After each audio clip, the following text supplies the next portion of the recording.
This last essay is called Heart Warriors, and it's kind of a reflection. Perhaps what I miss the most is being referred to as warrior. Warriors! Protect your sisters! Protect your aunts and grandmothers!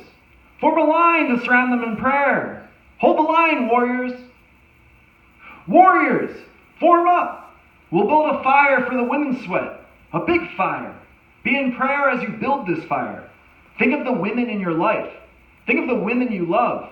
Hold them in your heart as you gather wood. Hold them there as you chop it. This whole ceremony is a prayer.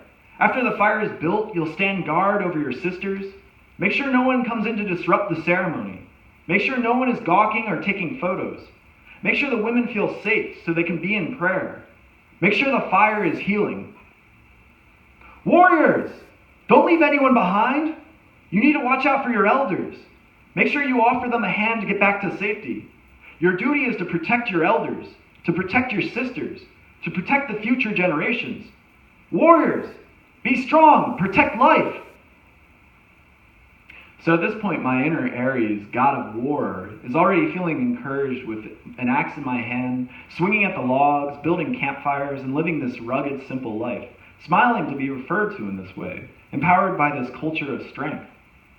But one day, an elder revealed to me, the warrior in Lakota culture is not so much a person who goes out to the battlefield ensnared by a cycle of bloodshed, but instead is a person who is heavy with heart, feeling all things, and following the flow of life through their veins, protecting those around them, recognizing the sacredness of life and how the heart's ability to love is the only way to restore balance when darkness has overtaken the light. It is this second definition of warrior that I felt the strongest while camped out with fellow water protectors in North Dakota, defending the sacred waters of over 32 million people downstream, living off the land in a community strengthened by love. There are plenty of days where the weight of my heart caused tears in my eyes. I would weep by the river I stood near to defend. Other days I was so overwhelmed by so much hope and love, my whole body glowed from the embrace of this inner warmth. Inside myself, I felt a piece of action, doing right by my being. Daily I felt my Celtic origins coming to the surface, my Irish ancestry mystified by the land on which I lived to protect, earth which lived to give a foundation to my community, a balance of mother and steward, my pagan heart warming me through grandmother winter's onset of cold, a lesson of humility, while grandfather river flowed by increasingly charged by our prayers, to which an elder said, "We drink this water. Dapple drinks this water. The police drink this water. We're all drinking this water that we put so much prayer into. Eventually these waters will be so full of prayer, they'll be unable to resist. The conflict will resolve itself. The people of this land will be healed, and the scars on the mother will be replaced by a harvest shared by all. A coming together of all people will be celebrated. Water is life will be the refrain."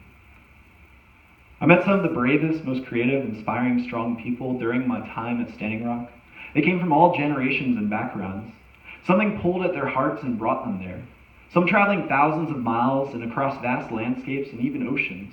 Over 500 flags from over 500 indigenous nations displayed in the wind, proudly. These water protectors each from a long line of warriors, using their hearts to defend the sacredness of life. This battle is ongoing. It will spread to each of our communities.